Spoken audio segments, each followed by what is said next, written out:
Hello guys, off page ఎస్ఈఓలో off page అనే topic ఉంటుంది. ఆన్ పేజ్ అనేది 70% ఇంపాక్ట్ అయితే ఆఫ్ పేజ్ అనేది 30% ఇంపాక్ట్ అవుతుంది. It's more of back links. ఈ బ్యాక్ లింక్స్ వల్ల వెబ్సైట్ కి డొమైన్ అథారిటీ, పేజ్ అథారిటీ పెరుగుతుంది అనమాట. అందుకే మీరు చూస్తే కొత్త వెబ్సైట్స్ అనేది టాప్ లో ర్యాంకింగ్ కావన్నమాట. మీరు బ్యాక్ లింక్స్ అనేది ఇంప్రూవ్ చేసుకుంటూ పోతే అప్పుడు ఆ వెబ్సైట్ ర్యాంకింగ్స్ బాగా వస్తుంది అనమాట.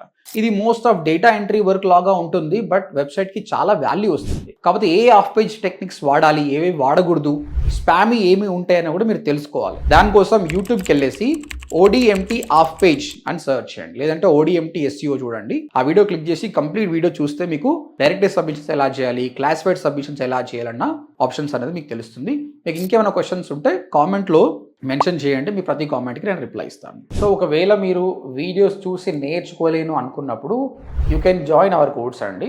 ODMT.in అని టైప్ చేసి వెబ్సైట్కి వచ్చి చూడండి. అక్కడ 2 ప్రోగ్రామ్స్ ఉన్నాయి. 45 days ప్రోగ్రామ్, అది 8,500, and 3 months programme 25,000. Good news ఏంటంటే ఇప్పుడు 3 months కోర్స్ ప్రోగ్రామ్ని మనం 6 months కోర్స్ చేసినాం. ఇందులో 4 months కోర్స్ ఉంటుంది, ప్లస్ 2 months ఇంటర్న్షిప్ ఉంటుంది అనమాట. 6 months కోర్స్ చేసిన స్టూడెంట్స్కి చాలా నాలెడ్జ్ ఉంటుంది. ఓకే, ఇంకేమైనా క్వశ్చన్స్ ఉంటే ODMT.in విజిట్ చేయండి. Thank you.